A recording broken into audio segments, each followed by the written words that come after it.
I think it's a lovely friendship. I think, where she stands within the history of feminism and being a woman kind of right at the centre of breaking the Enigma Code, I was sort of amazed that there was one in 1940s. Did you go away and do research into the real Joan Clarke, or were you sticking very much with the script's version of her?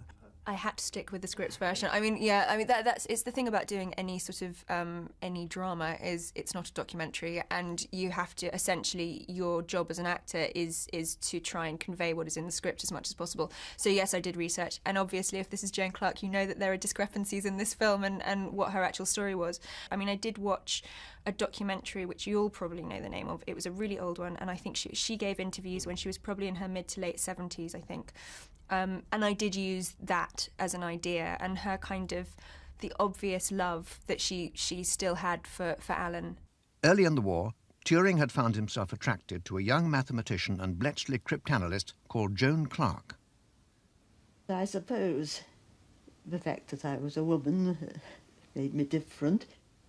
We did do some things together, perhaps went to the cinema and so on, but certainly it was a surprise to me when he said, I think his words probably were,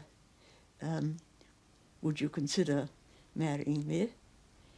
But although it was a surprise, I really didn't hesitate in saying yes.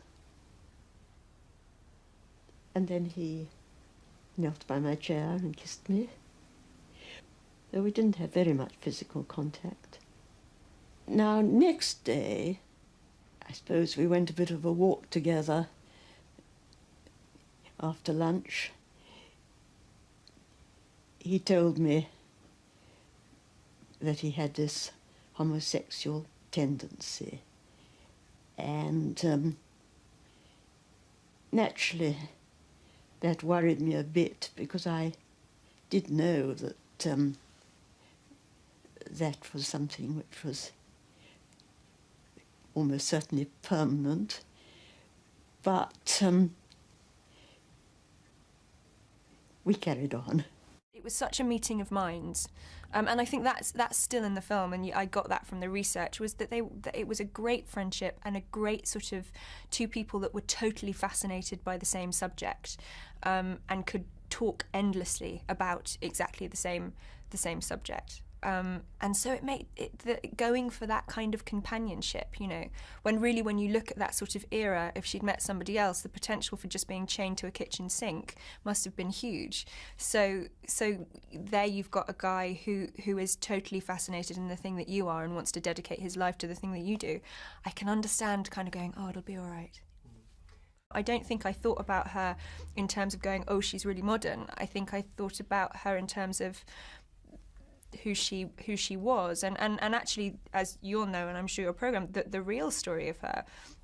It's amazing how current to the feminist argument her real story still was. The idea of trying to fight for that place at the table and trying to get equal pay, which was a huge thing within Bletchley that they were all trying to help her with, because she was doing exactly the same job as men but wasn't being paid for it. I thought that, well, that's extraordinary that that's still relevant today.